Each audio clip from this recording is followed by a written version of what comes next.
Newton Media Group and Patrick King Consulting present the podcast Social Skills Coaching.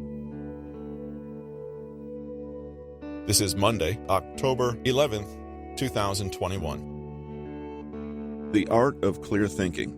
Mental Models for Better Reasoning, Judgment, Analysis, and Learning. Upgrade Your Intellectual Toolkit. Written by Patrick King. Narrated by Russell Newton.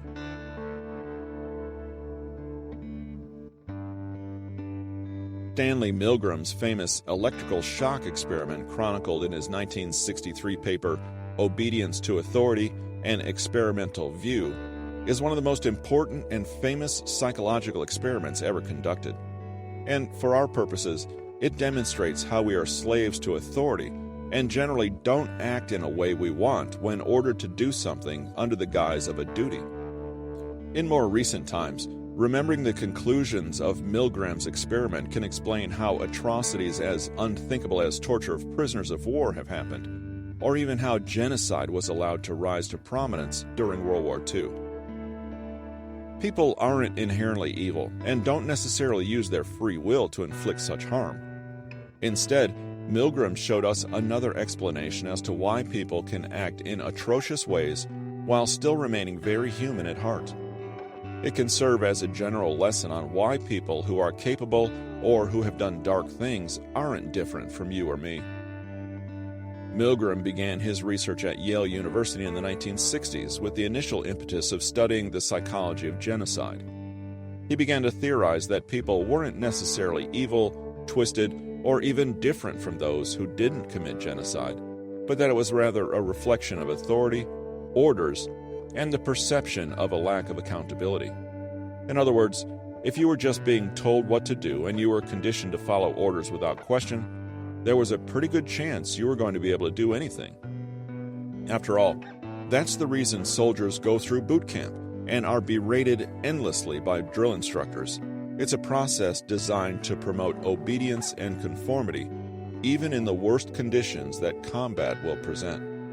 However, Milgram's experiment showed it wasn't only trained soldiers who could fall victim to such blind obedience and have their free will taken away from them. Milgram built a shock machine that looked like a device that would be used to dole out torture, but in reality, it did nothing and was mostly a series of lights and dials. This would be his tool for exposing human nature. His experiment worked on the premise that the participant was administering a memory test to someone in another room, and if the unseen person made a mistake on the test, the participant was given the instruction from a man in a lab coat to punish them with electric shocks stemming from the shock machine. The shocks would escalate in intensity based on how many wrong answers were given. Before the start of the experiment, the participant was given a 45-volt electric shock that was attached to the shock machine. 45 volts was where the shocks would begin and then increase in 15-volt increments with each mistake. The shock machine ranged up to 450 volts, which also had a warning label reading, "Danger, Severe Shock," next to them, and the two final switches were also labeled XXX. The unseen test taker was actually an actor who followed a script of getting the vast majority of the questions incorrect. As the participant administered shocks, goaded on and encouraged by the man in the white lab coat, the actor would cry out loudly and begin to express pain and anguish, begging them to stop, and then eventually falling completely silent. Despite this, pushed on by the man in the white lab coat, a full 62% of participants administered the electrical shocks up to the highest level, which included the XXX and danger levels. Milgram only allowed the man in the white lab coat to encourage with neutral and relatively benign statements such as, "Please continue," or "It's absolutely essential that you continue." In other words, the participants weren't coerced within an inch of their life to, in their perception, shock someone to unconsciousness or death. 62% reached the 450-volt limit, and none of the subjects stopped before reaching 300 volts. At 315 volts, the unseen actors went silent. The participants weren't being forced to do this. Neither were they being yelled at or threatened. How could these results have occurred? Are people just callous with little regard for human life and suffering outside of their own? That can't be true. What's more likely to be true is how persuasive the perception of authority can be in subverting our free will. We will act against our wishes if we sense that we're being ordered to by someone who has power over us, no matter how arbitrary. This obedience to authority and sense of deference can even push us to electrocute an innocent person to implied death. Suddenly, things such as genocide, the Holocaust, and torturing prisoners of war don't seem so far-fetched. We like to think we have hard limits on what we could inflict on others, but the results of Milgram's experiments showed otherwise.